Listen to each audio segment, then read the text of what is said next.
ایک آدمی تھا، بزنس مین تھا، وہ ایک علاقے سے فصل خریدتا تھا، مکئی، گندم، اجناس خریدتا تھا، اور پھر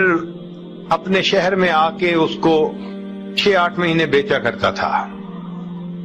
کاروبار بہت اچھا چل رہا تھا، لیکن جب سیزن آتا نا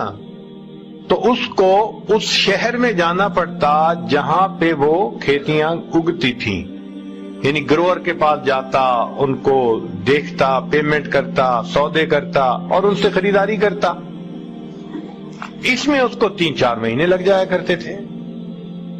اس نے یہ فیل کیا کہ بھائی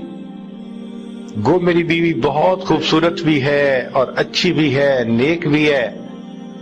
لیکن یہ جو کاروبار کی وجہ سے مجھے 3-4 مہینے وہاں جانا پڑتا ہے تو میرے لیے تو وہاں مشکل ہے پاکیزہ رہنا، تو گناہ تو میں نے کرنا نہیں، اس لیے بہتر ہے کہ میں وہاں پہ بھی شادی کر لیتا ہوں۔ اور پہلی بیوی کو بتانے کی ضرورت اس لیے نہیں کہ میں 3 مہینے کے بعد پھر اسی کے ساتھ جا کے رہوں گا، اس کو کیوں پریشان کروں۔ اس نے وہاں پیغام بھیجا کسی کی طرف نکاح کا اور اس کو بتا دیا کہ یہ میری زندگی کی ترتیب ہے، میں اتنے مہینے یہاں رہوں گا، مگر جب چلا جاؤں گا تو تمہارے کھانے پینے کی ذمہ داری میں اٹھاؤں گا، مگر میں نہیں ہوں گا، مجھے جانا ہوگا، اگر قبول ہے تو کر لو نکاح۔ وہ عورت بھی بے سہارا تھی، اس نے کہا چلو کوئی مجھے سپورٹ کرے گا، میرا خامند بنے گا، میں اس کی وجہ سے عزت جو ہے اس کی زندگی گزاروں گی، مجھے اپنی عزت کے بارے میں خطرہ نہیں رہے گا۔ وہ نکاح پہ تیار ہو گئی۔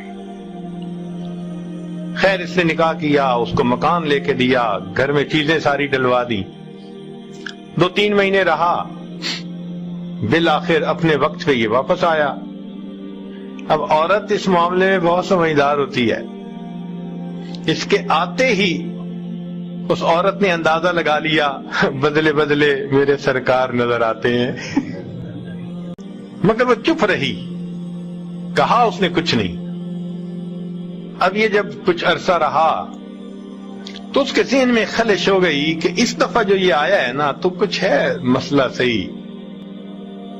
اگلی دفعہ پھر ایسا ہی ہوا تو پھر اس کے دل میں شک کی بجائے پک ہو گیا کہ مسئلہ ہے کوئی۔ چنانچہ ایک بوڑھی عورت تھی، اس نے اس سے رابطہ کیا اور اس کو کہا کہ اماں میں تمہیں اتنے پیسے دوں گی، تم ذرا سفر کر کے جاؤ فلاں شہر میں، میرا خامن 4 مہینے 3 مہینے وہاں رہتا ہے، تو یہ کیسے رہتا ہے؟